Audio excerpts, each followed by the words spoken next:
जी में बगले में महाराज। चल तुम यहाँ। जी महामंत्री, शादी समय तुम्हें दरबार में किस लिए आवाज लगाया तुम्हें कुछ मालूम नहीं? जी कोई मालूम नहीं। इस समय दरबार में बुलाने का कारण इस प्रकार है, इस हिमाचलपुर शहर में जो भी कार्य करते हैं जी हम और तुम दोनों मिल करके करते हैं। जी महाराज। और तुम्हें ये भी मालूम है कि मेरा भैया का काम है नित्य प्रतिदिन पिताश्री का सेवा करना और मेरा काम है पढ़ाई के जगह दारू शराब पीना और पुण्यवाई की कोठे पर जाना। जी महाराज।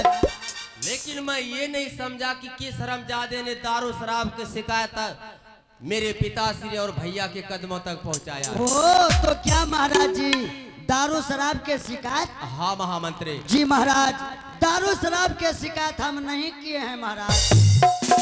ओ तो दारू शराब के शिकायत करने वाले में से मंत्री तुम नहीं है? जी नहीं महाराज। लेकिन एक बात याद रहे महामंत्री की, झूठ बोलने वाले को क्रिया लग जाता है और सत्य बोलने वाले को क्रिया नहीं लगता है। अगर तुम दारू शराब का शिकायत नहीं किया है तो क्रिया खाने से नहीं डरेगा? जी बिल्कुल नहीं डरेंगे। तो ठीक है महामंत्री, इस समय तुम क्रिया खाने के लिए तैयार हो जाओ। बिल्कुल हम तैयार हैं। को कि हे बाबा बजरंगबली, हाँ। अगर कमल राज के बारे में दारू शराब के बारे में सा कुछ भी शिकायत किया होगा जी तो जवानी में दोनों आंख अंधा हो जाए।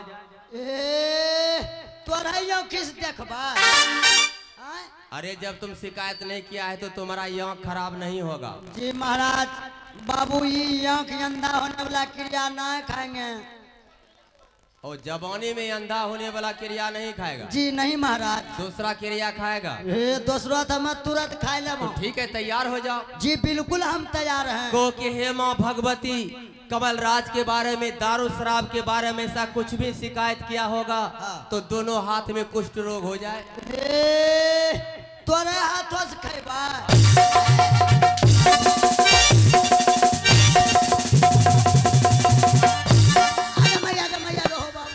पता और शैतान की बच्चे शैतान किस हरामजादे ने दारू शराब की शिकायत हमारे भैया और पिताजी की कदमों तक पहुंचाया है। जी महाराज। अरे पिताजी पैसा देने से इनकार है। हाँ। और मुझे दारू शराब के बिना जिंदा रहना हराम है। हराम है। जब से यहाँ आया हूँ जी न एको चिलम गांजा न एको पेक दारू, मूडे खराब है। जी बिल्कुल आज मूड खराब। तो 50 रुपया मेरे पास है, 50 रुपया होगा तुम्हारे पास? बाबू हमरा पास तो एको टका नहीं है। तो कैसे मूड बनेगा? कैसे बनेगा? तो इसके लिए तुम्हारे पास कोई रास्ता है? जी महाराज, दारू पीने के लिए हमारे पास रास्ता है। तो बताओ उसके लिए मुझे क्या करना होगा? तो जी महाराज जैसे जैसे हम कहेंगे वैसे वैसे आप कीजिए, आपको टाइम टाइम से दारू मिलेगा।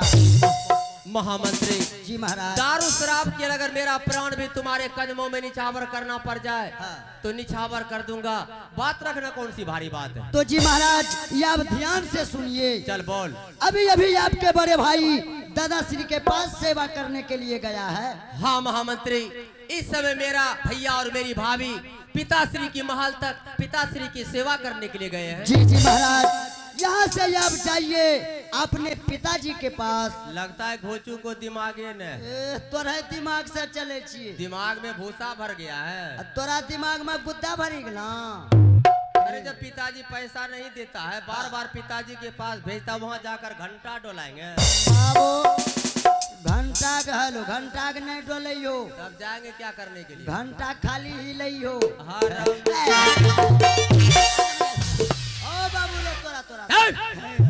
अगर तुम मेरे साथ छोटी मुंह बड़ी बात करने का प्रयास किया तो जिंदा दफना दूंगा। जी महाराज जी आप समझे नहीं। क्या नहीं समझा? आप यहाँ से जाइए। हाँ। अपने पिताजी से कहिए और या अपने बड़े भाई से कहिए, सुबह होते ही ये यह राजपाट हिमाचलपुर शहर दोनों भाई के नाम से बंटवारा हो जाए।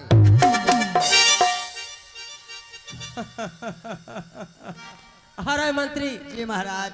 आज जिंदगी में पहली बार तुम मेरे साथ अक्लमंद बात किया है। जी जी कहीं ये हिमाचलपुर सारम दोनों भाई के नाम से बंटवारा हो जाते हैं, जी महाराज, तब चिलम थर्रा सब कुछ छोड़ दे। बिल्कुल छूट जाएगा। अरे स्कूल के बगल में 10 कट्ठा 5 कट्ठा जमीन डेली बेचेंगे, हाँ। और झारखंड से खम्भा ले आएंगे। बस बस खाली चलेगा लाल लाल। तो ऐसा करते महामंत्री जी महाराज। इस समय मेरा भैया और मेरी भाभी पिताश्री की सेवा करने के लिए गए हैं। जी जी। भैया और भाभी के सामने ये 14 कोस की जागीर 2 भागों में बांटने का बर्ताव करते हैं। जी महाराज।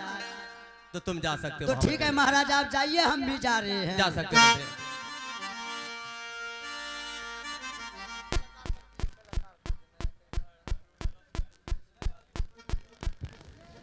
हाल चेक हाल की आवश्यक सूचना है, जो कलाकार अभी तक ग्रीन रूम में नहीं पहुंचे हैं, कृपया शीघ्र आने का